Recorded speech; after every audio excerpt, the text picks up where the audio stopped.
नमस्कार, मैं डॉक्टर मानक जैन, सह आचार्य SPC government PG college Ajmer.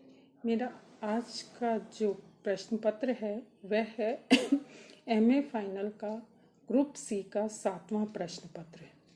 आज हम पढ़ेंगे ब्रिटिश भू राजस्व व्यवस्था के आर्थिक और सामाजिक परिणाम। ब्रिटिश भू राजस्व व्यवस्था के सामाजिक और आर्थिक परिणामों को यदि हम देखें तो कोई विशेष अच्छे परिणाम हमारे सामने नहीं है। इसलिए हम सबसे पहले उन बिंदुओं पर चर्चा करेंगे जिनके कारण दुष्प्रभाव पड़ा। पहला है कृषि की अवनति। ब्रिटिश भू राजस्व प्रणालियों का कृषि अर्थव्यवस्था पर विनाशकारी प्रभाव पड़ा। इन प्रणालियों के परिणाम स्वरूप देश की अर्थव्यवस्था बिगड़ती चली गई, जिससे देश में खाद्यान्नों का अभाव हो गया। कृषकों की दशा दिन प्रतिदिन शोचनीय हो गई। दूसरा है कृषि का व्यावसायीकरण। जब किसान कुछ विशेष प्रकार की फसलें उगाने लग गए, उन्होंने कपास, पटसन, नील, गन्ना, तिलहन, अफीम, गेहूं जैसी फसलों का उत्पादन करना शुरू कर दिया। अपने उत्पादन की बिक्री के लिए किसानों को बिचौलियों पर निर्भर रहना पड़ता था। ये बिचौलिए किसानों की गरीबी का लाभ उठाते थे और विषम परिस्थितियों में बेचे गए उत्पाद का किसानों को पर्याप्त मूल्य नहीं मिलता था।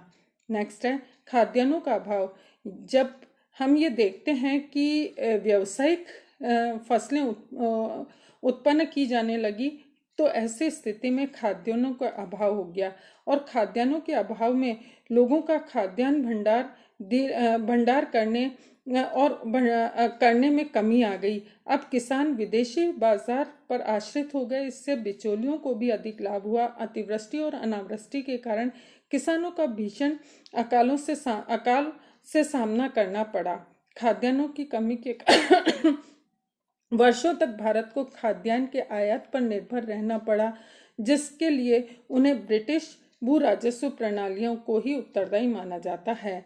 आत्मनिर्भर ग्रामीण जीवन का पतन हो गया। बढ़ती हुई जनसंख्या के कारण कृषि योग्य क्षेत्रफल पर दबाव तीव्र गति से बढ़ता गया। ब्रिटिश माल के आयात के फलस्वरूप भारतीय कुटीर उद्योग धंधे तथा हस्तशिल्प धंधे नष्ट होने लगे। दूसरी ओर जोत भूमि का औसत आकार भी कम हो गया। नए कानूनों से भूमि विखंडन को बढ़ावा मिला।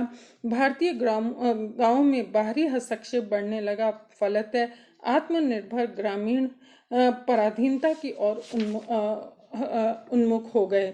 नेक्स्ट है खेती का पिछड़ापन। अति भू राजस्व के कारण खेती की प्रगति रुक गई। किसानों की दशा शोचनीय हो गई। निर्धनता के कारण किसानों को छोटे छोटे खेतों पर प्राचीन हल और बैलों की सहायता से ही खेती करनी पड़ती थी। भारतीय व्यापार उद्योगों के नष्ट होने के कारण समस्त खेतों के माध्यम से किसानों को ही सारा कर और भार वहन करना पड़ता था। निरंतर पड़ने वाले अकाल, महामारी, कठोर भू राजस्व व्यवस्था आदि के कारण किसानों की दशा शोचनीय हो गई। लागत की अत्यधिक ऊंची दरों के कारण किसानों के पास धन की कमी रहती थी, जिसके फलस्वरूप वे रुपये बचाकर खेतों में लगाकर उत्पादन बढ़ाने या अच्छे उर्वरक डालने में असमर्थ थे। सरकार भूमि की किस्म सुधारने के लिए किसानों को प्रोत्साहित नहीं करती थी। खेतों का अधिशेष जमींदारों के पास चला गया तथा किसानों के पास जीवन निर्वाह के लिए न्यूनतम ही बच पाता था। महाजनों का चंगुल में फंसे किसानों के लिए ब्रिटिश सरकार की भू राजस्व प्रणालियां हानिप्रद सिद्ध हुई।